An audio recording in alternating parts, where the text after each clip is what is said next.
Well, good afternoon, everybody. Welcome to the ISS and to Arundel House. It's my great pleasure to welcome you to this discussion with the title, The End of America's Long War and the Future of Post-Election Afghanistan. As we all know, the NATO summit is happening in September in this country, and one of the underlying and key aims of that summit is going to be the setting of an agenda post-Afghanistan for the alliance. But that still leaves the question of what it is that is being left behind in Afghanistan in terms of the security situation, in terms of the prospects for that country's political evolution, in terms of the basic integrity of state and society, and all of these questions, of course, being highly interlinked. There is, I think, a very strong requirement for us to assess what are the residual risks to Afghanistan's neighbors that exist, and also to Western interests, and from there also to come to some sort of conclusion about what the basic preconditions are for the mitigation and the management of those risks that may still be present. And I think that I can say that Karl Eikenberry, who many of you will know as a member of the ISS Council principally, is in certain respects uniquely qualified to talk about these subjects, because he combines direct military experience in Afghanistan as commander of the coalition forces, and then a great deal of on-the-ground diplomatic and political experience, having been appointed by President Obama to serve for over 2 years between 2009 and 2011 as United States ambassador to that country. So we're delighted that Karl is here. He's going to speak for up to 30 minutes or so from the podium, I think. Yes. And then has agreed to take questions and comments that you may have for him. So Karl, welcome to the Institute, and over to you. Thanks. I first served in Afghanistan in 2002, and I can tell you that every year since I first served in Afghanistan, the mantra was, this is the decisive year. Every year was the decisive year. So I'm a bit hesitant here when I say that 2014 is the decisive year, but in many ways it is. It does represent, 2014 represents now the end of our combat operations in Afghanistan for the United States, the United Kingdom, for our NATO ISAF partners. It represents a real turning point in the amount of resources that we have committed to Afghanistan. There's an election process that's underway right now that could potentially mark the first successful, peaceful democratic transition of power in the country in its history. And yet, against some promising signs that I'll talk about here in a moment, whoever becomes the next president of Afghanistan, if they get through the election process, that president is going to be facing a very daunting set of problems. So what I'd like to do then today is to have a conversation with you where we can review Afghanistan's trajectory since the American-led military intervention with UN sanctions, sanctioned by the United Nations in late 2001, to assess the political and military campaign, very much led by the Americans in that country since 2001, and then to deliberate on Afghanistan's future. And I'll do this very quickly by starting to talk about pre-intervention Afghanistan. What was the baseline in 2001 before the intervention? Provide some background on the geographic and the demographic context, the different strategies the United States and the international community adopted in Afghanistan after 9/11, to talk about some of the progress that's been made in Afghanistan, the presidential election, post-election challenges, and the cost of war, to sum this up. So let's start then with pre-intervention Afghanistan. And I remember during my first tour of duty in Afghanistan, wearing a uniform in 2002 to 2003, that many Afghans said, when you look at Afghanistan, even back in those days, we were making rapid progress, but it seemed day to day just grinding on, and glacial changes, that the Afghans would tell me, when we talk about Afghanistan, you have to remember, don't necessarily concentrate on the snapshot or the photo, look at the movie from time to time. So that's exactly what I've done here. I've got for you just several minutes of some clips that were put together about pre-9/11 Afghanistan. And the first one has a kind of loud, almost a rap kind of music for it, going back to the Afghan Civil War period. It might sound a little bit odd at first. It's not to be glorifying war, just the opposite, more the drumbeat of steady warfare in that country.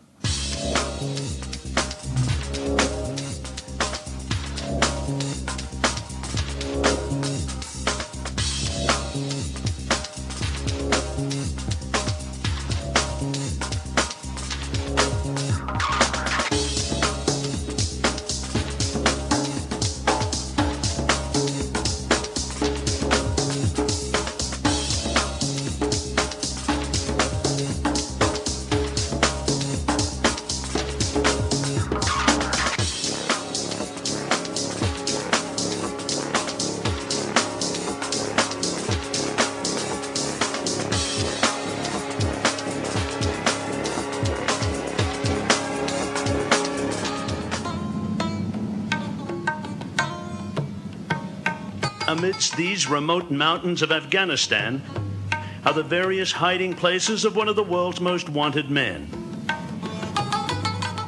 Osama bin Laden. We declared a jihad, a holy war, against the United States government because it is unjust, criminal, and tyrannical. The U.S. State Department calls him one of the most significant financial sponsors of Islamic extremism in the world. But in Afghanistan, bin Laden is beyond the reach of U.S. law enforcement. The country is dominated by the Taliban, a movement of religious students turned warriors who have imposed their harsh interpretation of Islam. The Taliban have recently declared that bin Laden is their guest, providing he does not attack other nations. But bin Laden may have other ideas. What are your future plans? You'll see them and hear about them in the media, God willing.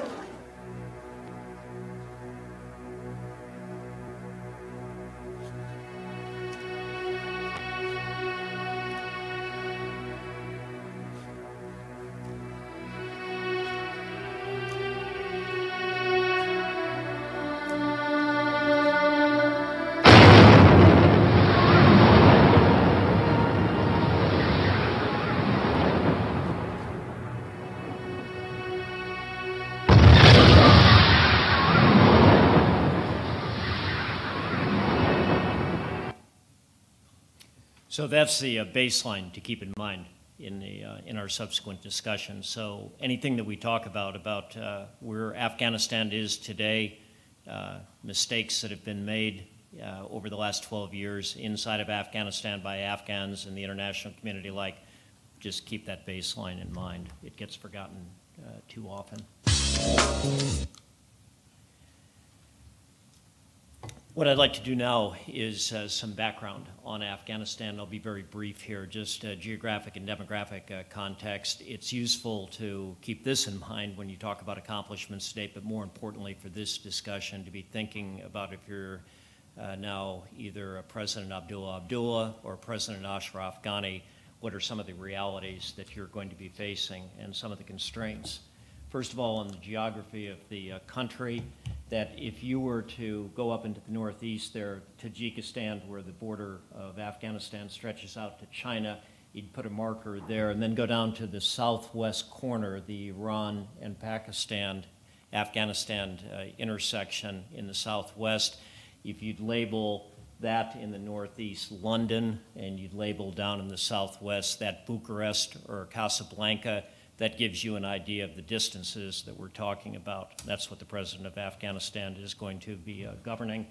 The size of that country is a little bit larger than the country of France.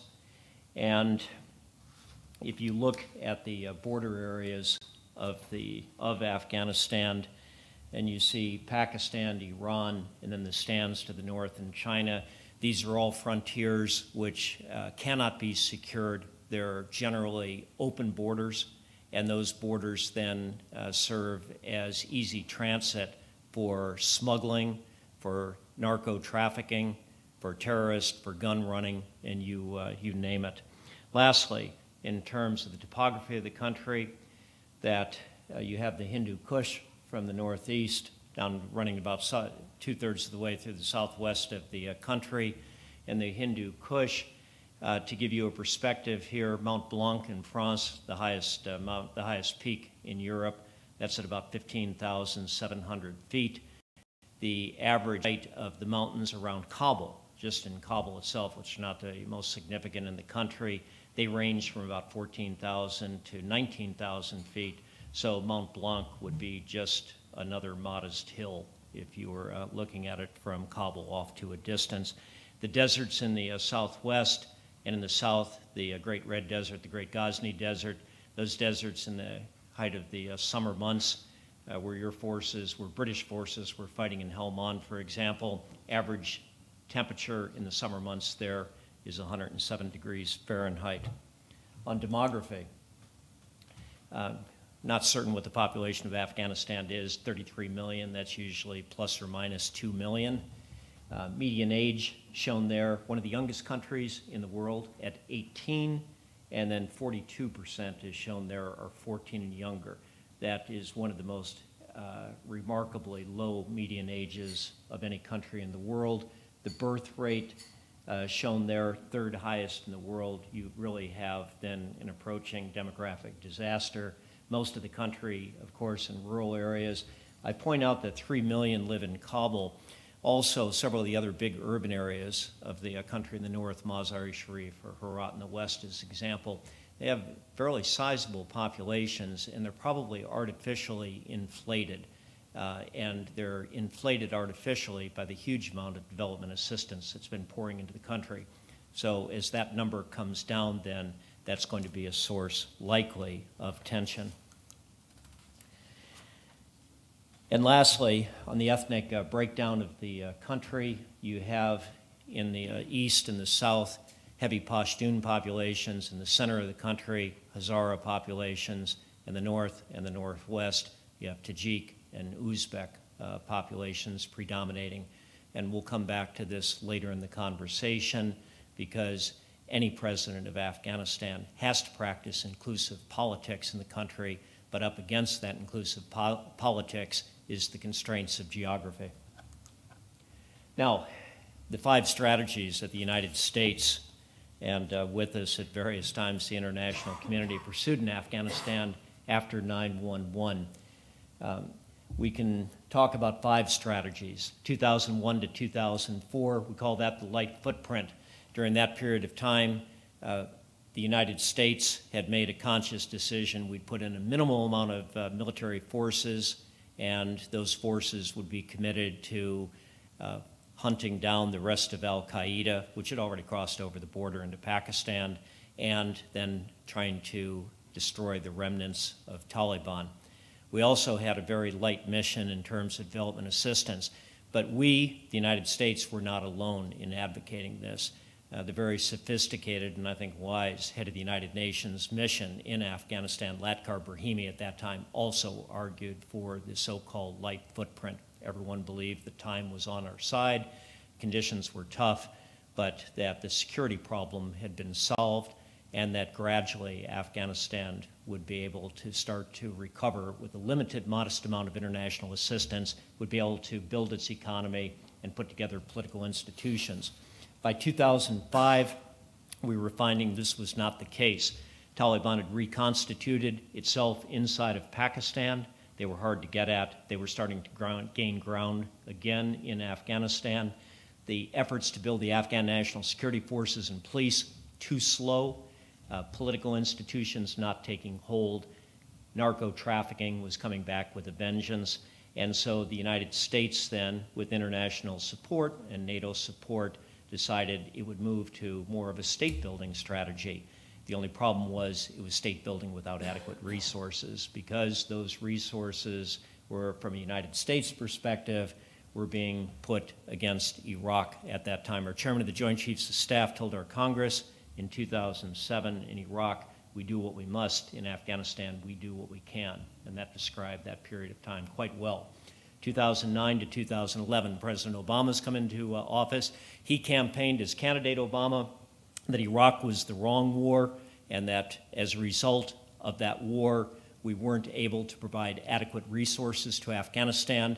So he ordered a surge shortly after becoming president, a military surge where he, over a one-year period of time, increased U.S. military forces in Afghanistan from 50,000 to 100,000. He also had a civilian and diplomatic surge, so to speak, and I was selected to be the ambassador to lead the civilian surge. So the embassy that I took over in 2009 had about 325 civilians in it. When I left Afghanistan 2.5 years later, we had 1,400, our biggest mission globally. So this was a really massive effort. But the president, he limited the mission by saying in 2011 that we'll start to pull back on this surge, and he was already anticipating that by 2011 he wanted a formal process to have begun with the Afghan government and with the international community to begin a transition at that point to Afghan lead, Afghan security lead, Afghan government lead. And that's exactly what happened then from 2012 to 2014. In agreement with the United Nations, with NATO ISAF, with the United States, with the government of Afghanistan, a deliberate process of transition got underway. It was quite successful, and it's culminated at this point now with the Afghan National Security Forces, Army and Police, being responsible for the provision of security throughout their country with international support. So they're in the front line, we're in the second line. Also, there's been much progress made over that period of time in terms of putting the Afghan government into lead positions. You know, as an example, up until 2012, NATO ISAF had provincial reconstruction teams all around the country. 26 of Afghanistan's provinces had provincial reconstruction team. Massive civil military teams that if you were a governor of a particular province that had a provincial reconstruction team, you went to the provincial reconstruction team for resources because they had them. You didn't go to Kabul to President Karzai because he didn't have them. So there was, with the best of intentions, these kind of innovations made by the international community, but clearly the downside was over the long term is they were retarding the development of Afghan organic government. 2015 and beyond, that's the post-election period, which I'll talk about in a moment. So let's then talk about Afghanistan today. What has been achieved, keep in mind the baseline of 2001.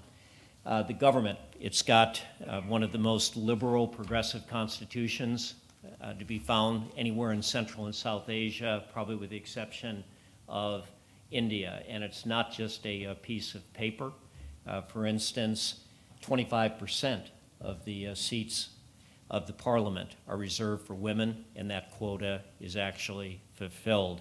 One of the challenges with this government, though, this structure, it calls for a unified state. Think of France in terms of its constitution, and it also is very centralized.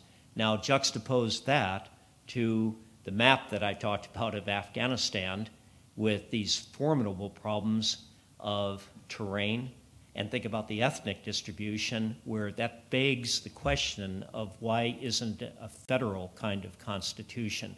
So one of the central challenges that Afghanistan faces today, a progressive constitution, but for it to be well implemented, it assumes that you have a state that actually can execute the constitution and deliver on the unified centralized model. And Afghanistan still today is unable to do that. The institutions are not yet in place. On national security, very impressive gains since 2001. 200,000 in the Afghan National Army, that's the insignia for the Army. 150,000 in the police force, and 30,000 in the National Directorate for Security. That is a combination from a U.S. perspective of a central intelligence agency and a Federal Bureau of Investigation, most importantly in the battles that take place against Al-Qaeda and Taliban inside of Afghanistan. This last organization has some of the best capabilities for counter-terrorist operations. The economy. You can see the distribution of the economy. Look at that whopping 55% in the services sector in this poor developing country. Well, what's the 55% attributed to? That is attributed to this massive foreign intervention. That 55%, a lot of it is being fueled by the international presence in Kabul and around the country. These are a service sector, though, that will soon be hollowed out as development assistance decreases and our military forces continue to come home. Put another way, if you look at those development numbers, if you look at the numbers in the agricultural sector, 20% of GDP, but 78% of labor is in agriculture. You have in industry 5.7%, and in services, although it's 55% of GDP, only 15.7% of labor is against the services sector. Unemployment at 35%. It's actually been progress. 5 years ago, unemployment was at 40%. Annual revenue shown there, $1.5 billion. We'll come back to that when we talk about the price of the Afghan National Security Forces. But still today, that's what Afghanistan is able to draw in on an annual basis, $1.5 billion. They have an aspiration of getting it to $2 billion in several years. Most of that is coming from customs. The budget deficit to GDP ratio shown there, that is the 200th lowest in the world, and you can see the export-imports differential. Education, a major success story in the country. 2001, you've got 1 million children in school. You can see the very significant rise by 2014. Teachers, likewise, a very impressive gain. In Afghanistan today, there are 60 universities. In the end of the Taliban era, there was 1 university. Healthcare, mixed in healthcare, but generally looked at by the Afghan people as a major success story. Afghanistan has extraordinarily high infant and maternal mortality rates. The infant mortality rate is still perhaps the highest in the world, uncertain, and there's a low life expectancy at birth, 200 out of 228 countries. But against that horrible baseline of 2001, there's also been some very important improvements, and those are shown there since 2001, which I'd like you to just look at. Another way of looking at progress is the UN Human Development Index, which is challenged in terms of its utility and value, but for what it's worth, this index combines health, education, and income levels. Afghanistan reached its peak before 9/11 under the Soviets when the ratio was at 0.26, and now it's up to almost 0.38 today. Media has been an extraordinary success story in Afghanistan. Look at the number of TV stations and radio stations. They're providing an invaluable role in keeping a democratic Afghanistan moving forward. The access to the media steadily increasing. And last, what are the Afghan people themselves saying? Every year since 2004, the Asia Foundation's conducted a survey of the Afghan people, and I'm a board member of the Asia Foundation, but when I was the ambassador and when I was the commander in Afghanistan, I looked at this very closely. It's a pretty credible survey. It's got drawbacks. as any survey and effort in Afghanistan would have. But if you see the consistency over the years and the trend lines that are pretty steady, I think everyone, to include the Afghans, place great confidence in this. So with that, in the 2013 survey just last year, 57% of the Afghan people thought their country was moving in the right direction. That's far more than Americans think their country is moving in the right direction. And 56% thought at that time that the 2014 election would make a positive difference in their lives. With that, let's switch then to the presidential elections. First, some background on where we are to date. On April the 5th was the first round of the 2014 presidential elections. There were 8 candidates who were running under the Constitution of Afghanistan. The winning candidate or a person to become president has to garner over 50% of the votes cast on election day. We had, at the end of the first round, the Independent Electoral Commission of Afghanistan declared that Dr. Abdullah, shown there on the left, had achieved 45% of the votes, and Dr. Ashraf Ghani, shown on the right, had 31.6% of the votes. Neither one had gotten over the 50% threshold, and so the next round of the election, just those 2 candidates scheduled for June the 14th. Importantly, both of those candidates support the Bilateral Security Agreement with the United States. What's the Bilateral Security Agreement, or the BSA, with the United States? It's a legal document between 2 countries that provides legal protections for U.S. military forces to continue to operate in Afghanistan. Without those legal protections, which we did not get in our negotiations with Maliki and Iraq, there'll be no U.S. forces after 2014. NATO ISAF forces that want to continue to contribute to the mission in Afghanistan will use that agreement then as their starting point to get their own bilateral agreements with Afghanistan. This is very important that both of the candidates had said, if elected president, unlike President Karzai, they will quickly sign the bilateral security agreement. The first round of the election, 60% turnout by the Afghan people, pretty impressive. I say that's impressive.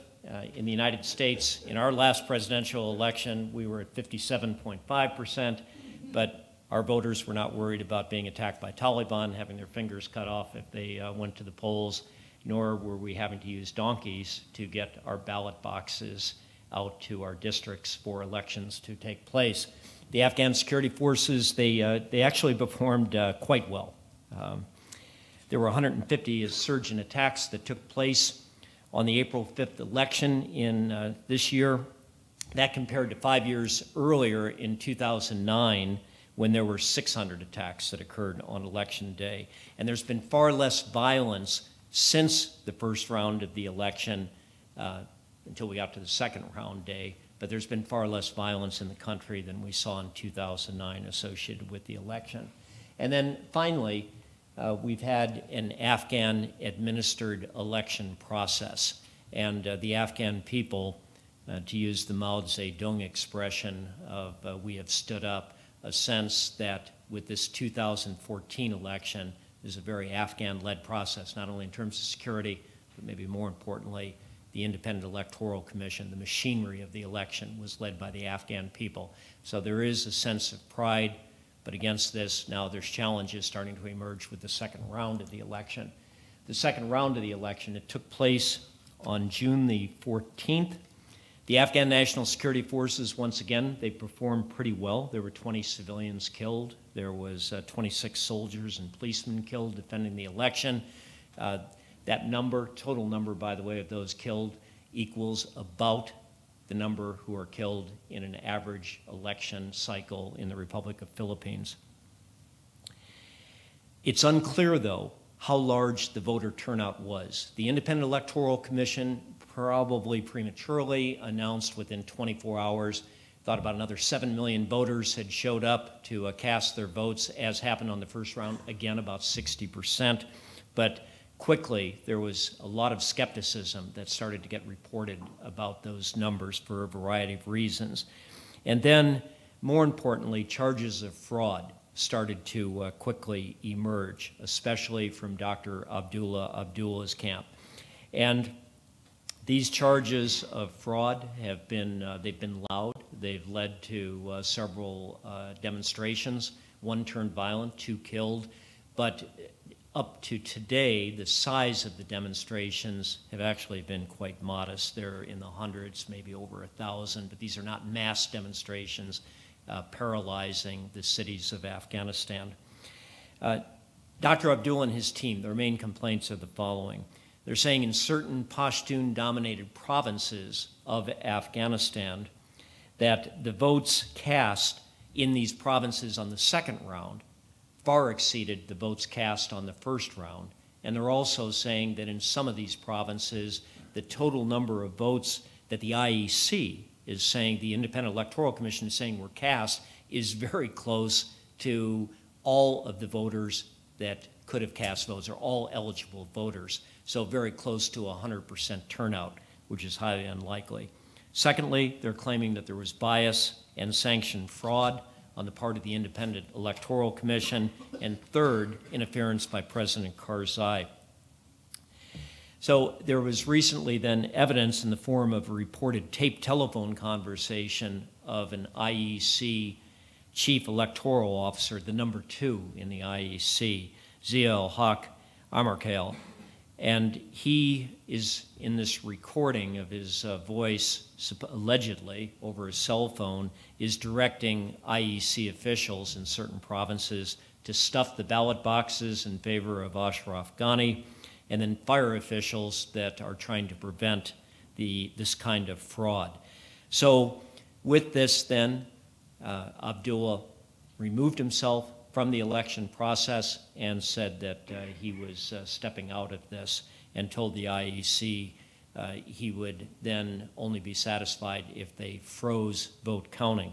At this point, President Karzai invited the United Nations in for mediation, and the United Nations Special Representative to the Secretary General, Jan Kubas, on the ground, has started to get engaged. Then Amarkale, he announced his resignation and said he was doing this for the good of the nation, that he wasn't guilty of any kind of fraud, but for the good of the country, he was stepping aside. And very hopefully then, Dr. Abdullah, with this, he's met with the IEC, and he's subsequently met with the UN Special Representative. So there is possibly a way ahead here. We will know better on July the 2nd, because July the 2nd is the date that the IEC has said they'll announce the preliminary results of the election. The final results are to be announced on the 22nd of July. Several challenges that are going to be faced here in trying to get this election to a successful conclusion. One is, what if the levels of fraud are so massive that either candidate or both candidates conclude that the level of fraud is so high that the election's being stolen from them, and that the IEC, which has performed pretty well to date, and the Independent Electoral Complaints Commission, the other Afghan body, if they can't adjudicate this, and you end up then with a gridlock. Second problem is Afghan National Security Force interference in the process. The third is the playing of the ethnic card. Ashraf Ghani is, I believe, an all-national candidate, but core constituents Pashtun. Abdullah, I believe, is an all-national candidate, but his core constituents are many times, you'll find, Tajiks and other non-Pashtun ethnic groups. The fourth possibility then, or spoiler, would be President Karzai trying to hang on to power and insert himself as a kind of kingmaker in this electoral process ahead. But there's still several reasons to remain hopeful, and I'd like to, again, show you a very brief video clip. Remember the 2001 video clips, or before 2001. Remember what I've talked about with the election process. Remember the film of Kabul that we started off with, which is part of a civil war in which about 50,000 Kabul citizens are slaughtered in several years of fighting as warlords try to take power, not through an election, but they try to take power by force.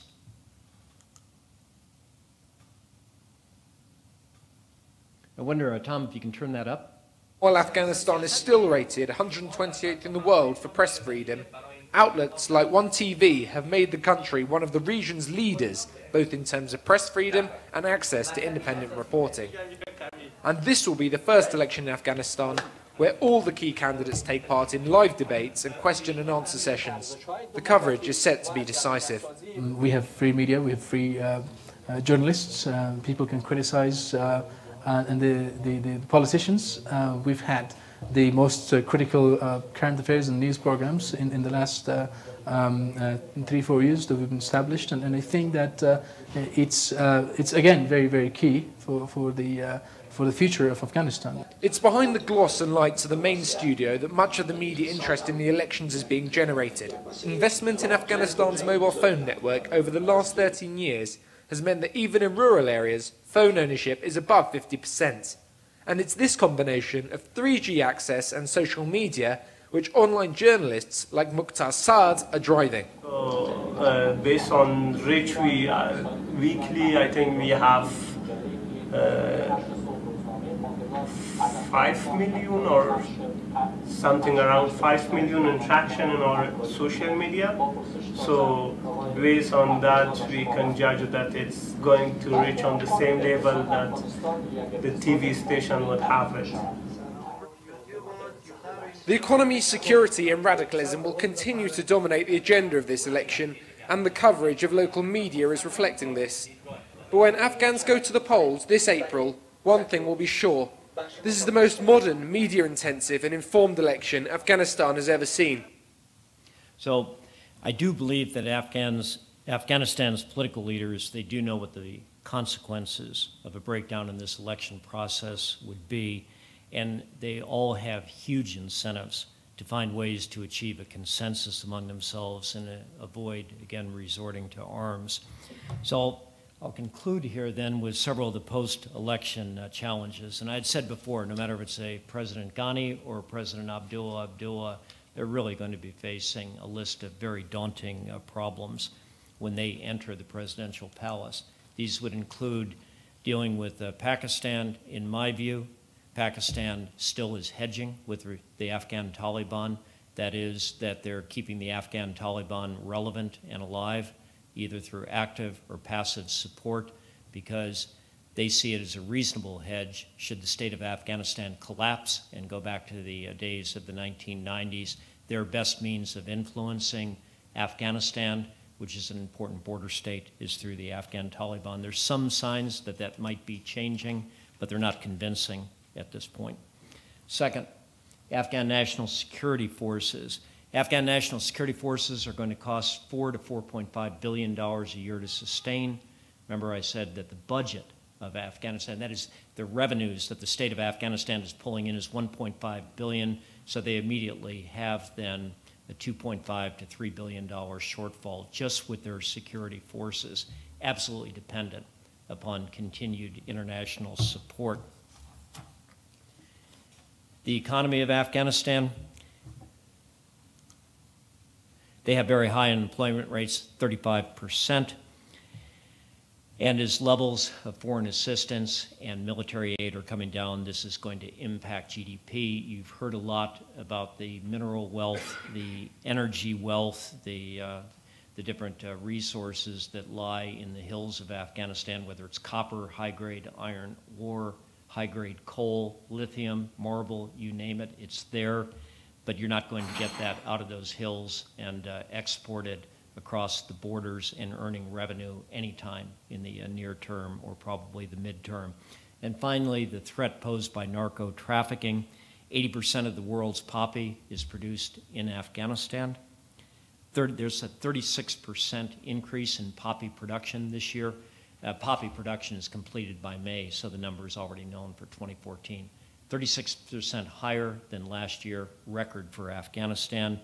That's valued, by the way, at $3 billion. 10% of the population of Afghanistan is in some fashion tied to the poppy or narco trafficking trade. 70% of the trafficking probably involves government and security force officials. Afghanistan today has 1.6 million drug users. That's 5.3% of the population. This is a problem that occasionally appears in the media with a special story. Believe me, this is a cancerous problem for Afghanistan. Politics. After the election is over with, the next president of Afghanistan is going to have to find a way to balance the center with the regions. I talked about the Constitution, and they are going to have to find a way to achieve political reconciliation among their people. That goes far beyond reconciliation with the Taliban. Taliban's a subset of a larger problem that the Afghans have politically, and that's national political reconciliation. And then whoever's the president of Afghanistan is going to have to be dealing with a neighborhood that's not necessarily a very friendly one. And the art form here will be to see if somehow those regional neighbors and the other major stakeholders, the United States, the EU, Russia, China, I say China, they're a border country, but marginally a border country, and India, can they come together at a minimum to guarantee non-interference in Afghanistan, but even better and probably essential if Afghanistan is going to really work, is to come up with agreements to open up Afghanistan's border for cross-regional trade and investment. I said I'd mention a few words of the cost of war too. I'll conclude with this then. On the human cost of war, 9/11, there was 2,996 killed, and not to forget that many of those were non-Americans in the attacks. By the way, that number there, 2,996, the Americans, which the only other time were struck in our homeland outside the British invasion of the United States in 1812, was at Pearl Harbor, and we lost 2,402. So it was the most massive single attack on the United States in our history. That's how many soldiers we've lost to date. That's how many non-U.S. soldiers have been lost in Afghanistan from foreign lands. By far, leading that number is the United Kingdom, with 453 members of your armed forces lost in Afghanistan. 13,000 of the Afghan National Security Forces, 18,000 civilians, and I would point out with the civilians, the 18,000 civilians, by far the majority of those 18,000 is a result of Taliban attacks, although part of that number, to be sure, is a result of coalition attacks in which there was unintentionally Afghan civilians killed. Fiscal cost for the United States, $640 billion in military operating costs to date, $54 billion spent on the Afghan National Army and police training, $30 billion in development assistance, $750 billion out to the year 2015 programmed to take care of veterans who were injured and harmed in Afghanistan and Iraq together, a really whopping cost there. And how does that compare then? In the state of California, our largest state, education budget in 1 year shown there. Our Department of Education for the United States of America shown there. Department of Energy, it's an annual budget there. NASA coming in at $18.7 billion. But when we talk about Afghanistan, I think important as all those costs were, there's another important cost that we don't talk about, and that's opportunity cost. Maybe the greatest, but it's very difficult to measure. And the national security community in the United States gets terribly consumed, as you can imagine, and I think they do here in London when troops are sent into combat. So during the decade in Iraq and Afghanistan, there was less time than being spent discussing foreign policy issues such as Russia, China, and Iran, and there was a lot more time being spent talking about Afghanistan and Iraq.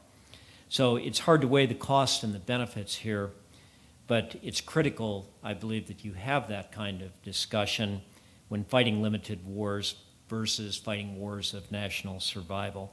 So I'll stop there, and Adam, ready for a conversation. Thanks.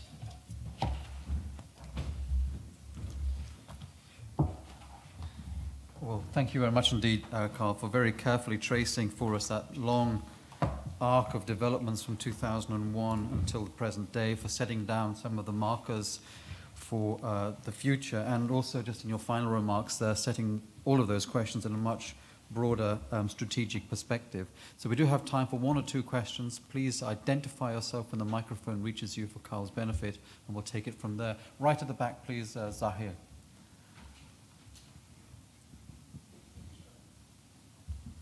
Thank you, Adam.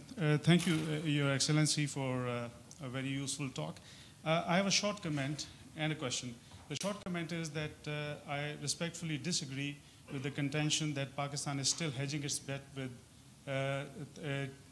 Taliban in Afghanistan, because I think Pakistan is hosting one of the largest refugee population anywhere in the world, and our entire fabric of society has been affected by the fallout of Afghan war, and we would not like to destabilize the region further.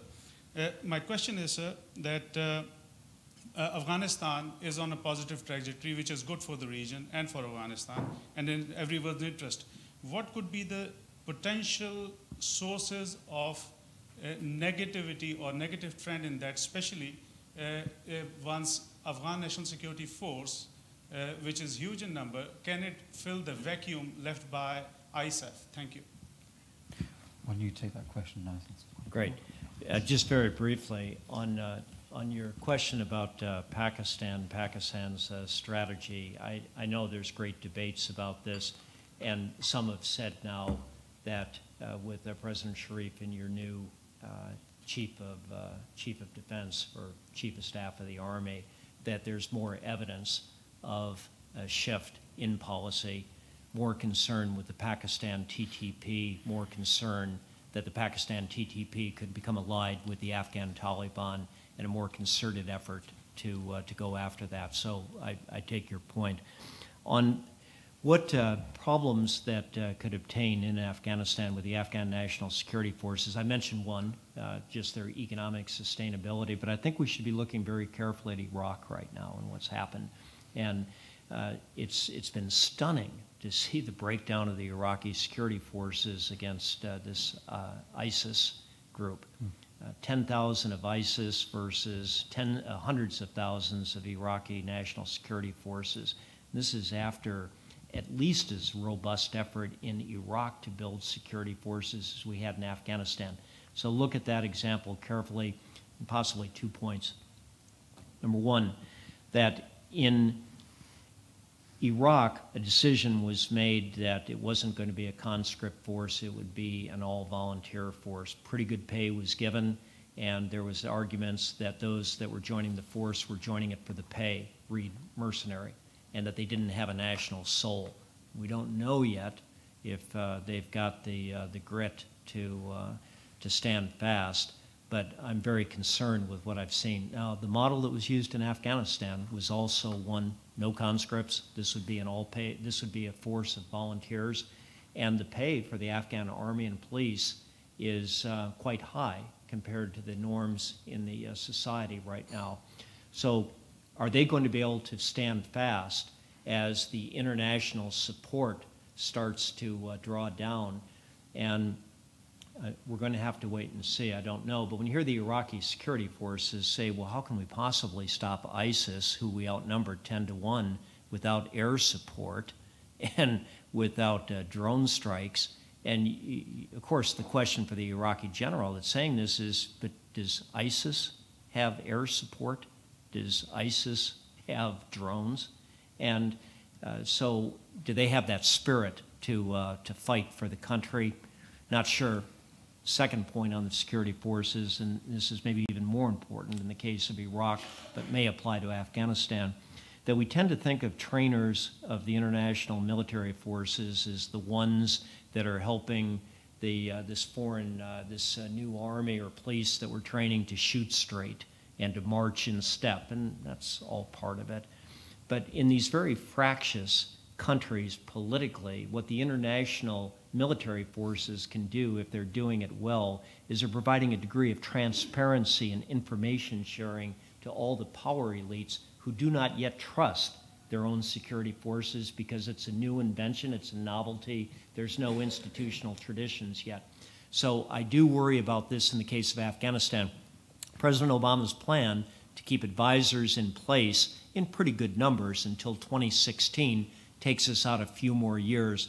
But I have to say I'm not certain that at 2016 all of these umpires and referees can walk off the playing field and everyone is still convinced that people are going to be playing by the rules. Thank you. Desmond Byrne here, second row. Just wait for the microphone to reach you. Desmond Byrne, I'm a member of the Institute. Karl, that was a very welcome presentation. I mean, not least because it was Afghan-centric rather than Western intervention-centric. And it was sort of politically focused rather than military focused. In other words, this was about Afghanistan's political future rather than, as it were, the war, which is what the Western media tends to focus on.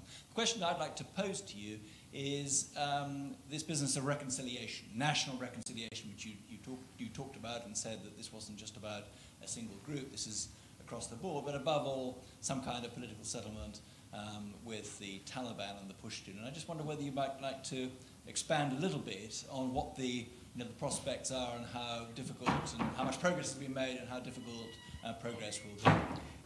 As you know, Desmond, not a lot of progress has been made. I think there's three important components. If I could come back to Pakistan, very important component is if the Pakistan government is fully supportive of a reconciliation process, which they've indicated that they are.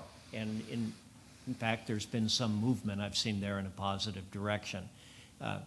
So Pakistan has to be supportive of this, because without that, then the Afghan Taliban, they've got a sanctuary that they'll enjoy at their senior levels of political and military command, and they won't have the incentive. Point number two is, at best, we're going to go through a year, 2 or 3 year process while the Taliban tests the Afghan national security forces in the field. Why not? You've been fighting on for 10 plus, 12 plus years. The American and the Brits, the international military forces are leaving, so let's go test them. Apparently there was some gains in Helmand province today that the Taliban made.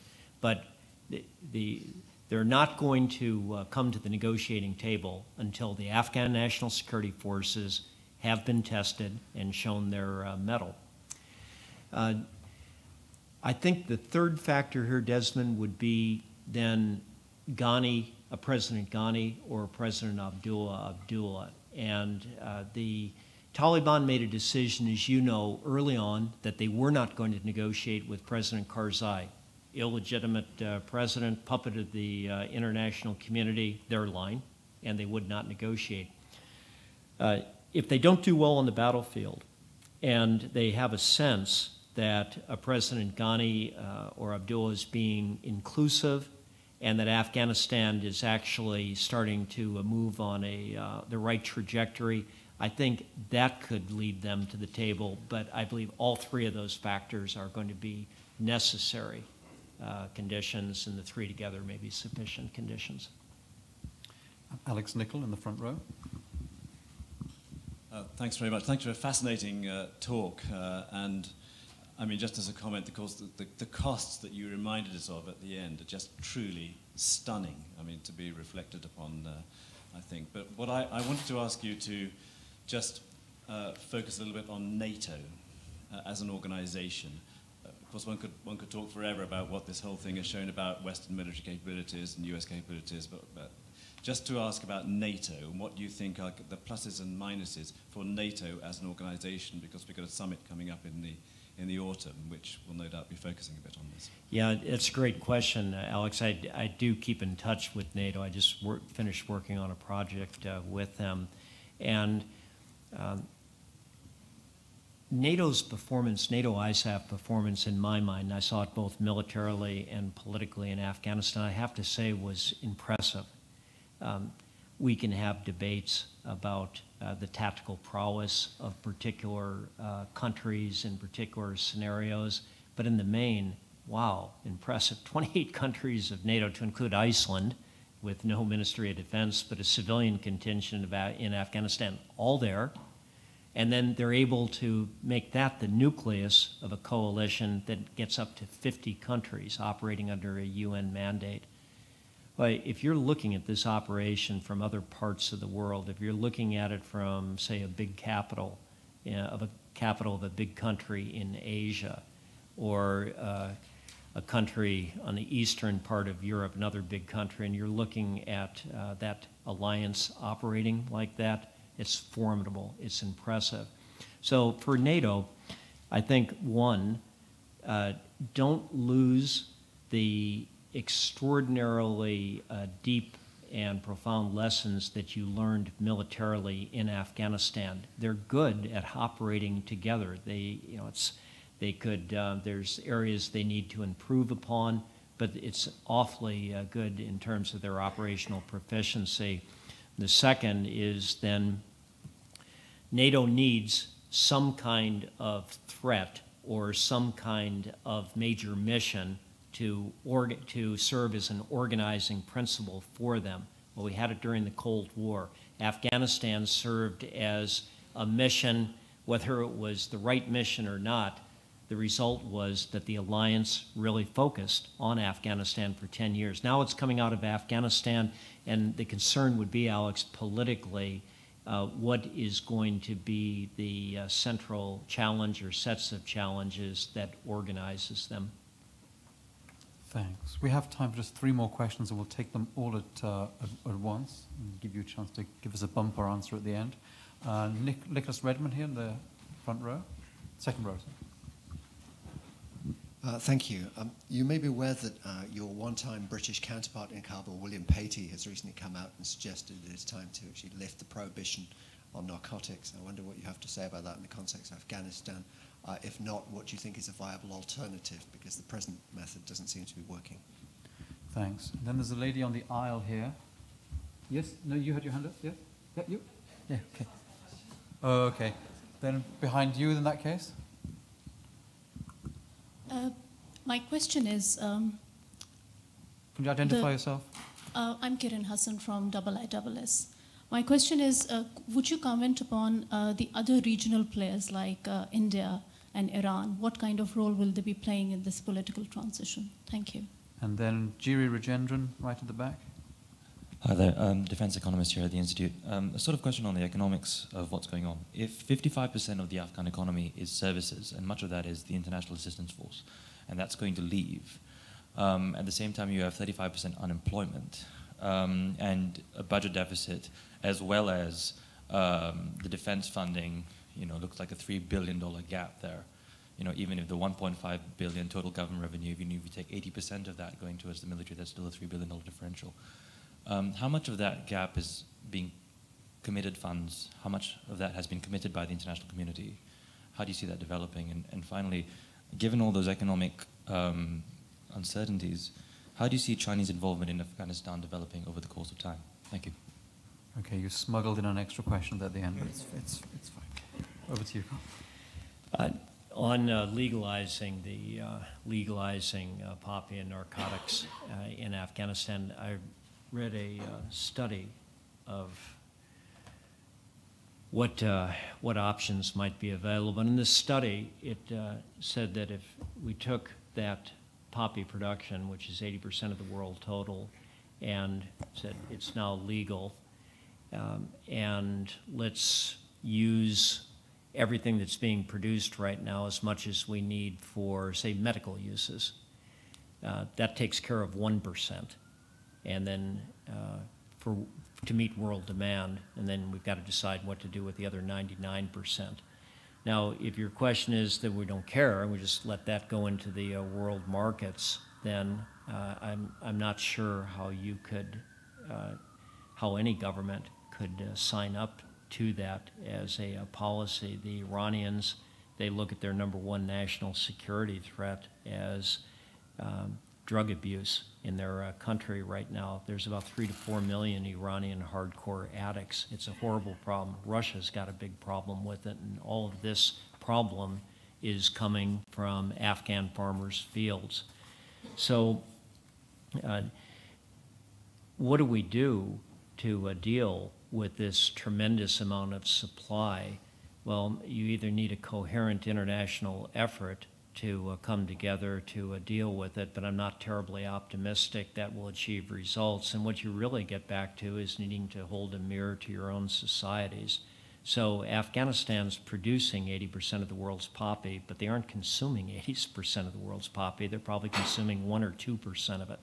So I think that's the real problem.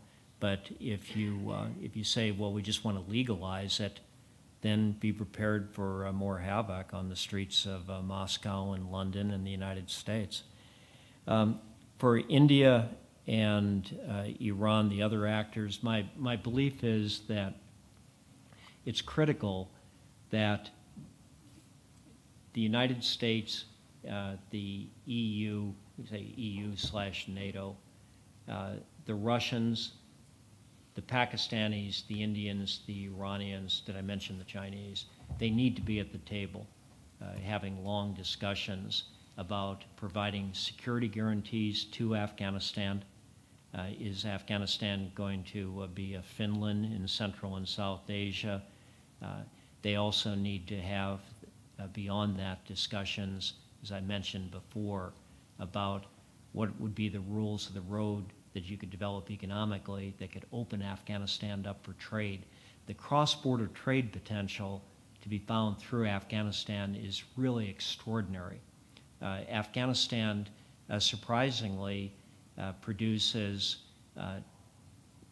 very excellent fruits, nuts, vegetables, and there's huge markets for those sitting in Pakistan and India, but you need trade agreements to realize those. The potential to take the energy that sits in the stands and move it not only to China, where a lot of it's starting to move to, but cut southward towards Pakistan, India, that likewise is huge. The Chinese are hugely invested right now in Afghanistan, and the biggest foreign investment in a big copper mine southeast of Kabul, about 100 kilometers. The Ainak copper mine, they're invested to about $3.5 billion. It's estimated there's about $3 trillion of mineral and energy wealth to be found in Afghanistan. It's amazing. But you need a consortium of neighboring countries and other major stakeholders to come together to help create the conditions that profits can be realized from this.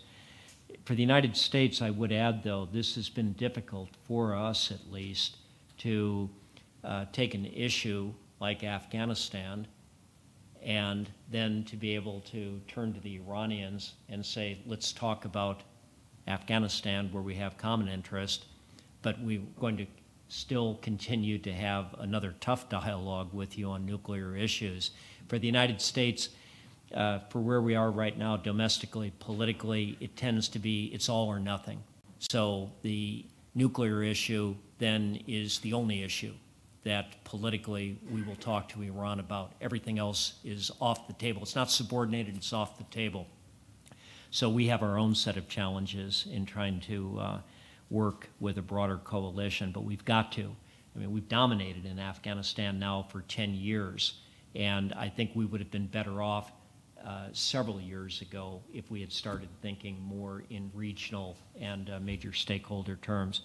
And lastly, the question about the economy of Afghanistan, what to be done. I don't know, maybe the Conservative Party agenda here could be applied to Afghanistan, get their economic house in order. But I think that the challenges that Afghanistan is facing, they're really severe economically. They're absolutely going to have a recession. And I would worry that it's going to be a Great Depression. if you have that occur with the fragile political system that they have and the dependency that their security forces have on expecting consistent high pay and a lot of them, that could have some profound consequences. What does that lead you to conclude is that you need the international community to continue to provide a degree of generous aid and security assistance for the next 10 years. There were commitments made by the international community in Tokyo last year, which I think would be adequate if those commitments are kept to bridge Afghanistan into the future. And the United States is committed to ensure, at least for the next several years, out to 2016, that Afghanistan is able to meet payrolls on their security and their security forces. China's involvement, the final question on China's involvement in Afghanistan, it's been pretty modest for a country the size of China, which borders Afghanistan, but they're getting more interested now. I think that the Chinese view would be that the only thing that they dreaded more than 100,000 U.S. forces in Afghanistan is no U.S. forces in Afghanistan. So they're talking now about ways to, in a more serious manner, in a sustained manner, to collaborate not only with the United States, but with all the stakeholders, and to help strengthen the Afghan National Security Forces, make further investments in the country. But they're decidedly ambivalent about it. I'll conclude with a comment that when I was in Beijing escorting President Karzai in 2003 to a conference in Tokyo when I was still a soldier, I met with the assistant foreign minister at the time of China, who I knew very well from previous incarnation. And so I was talking to him in the margins of his meeting with President Karzai, and I said, assistant foreign minister, I got to say that China's really becoming a great power. Afghanistan's on your border, and it's disappointing you're not more engaged. And he said, well, thanks, General, for calling us a great power. I don't think we're there yet. We're trying to get there, but I'll take the compliment. And what I would tell you, though, is that I don't know if we're a great power, but we do study history, and our conclusion is that great powers never do well in Afghanistan. If I could come back also to the the introductory remarks that I was making the comment probably too lightly on Iraq, but just to explain, as my topic here was the end of America's long war in Afghanistan. Well, we hope the end of America's long war in Afghanistan. 3 years ago, we said that it was the end of America's long war in Iraq.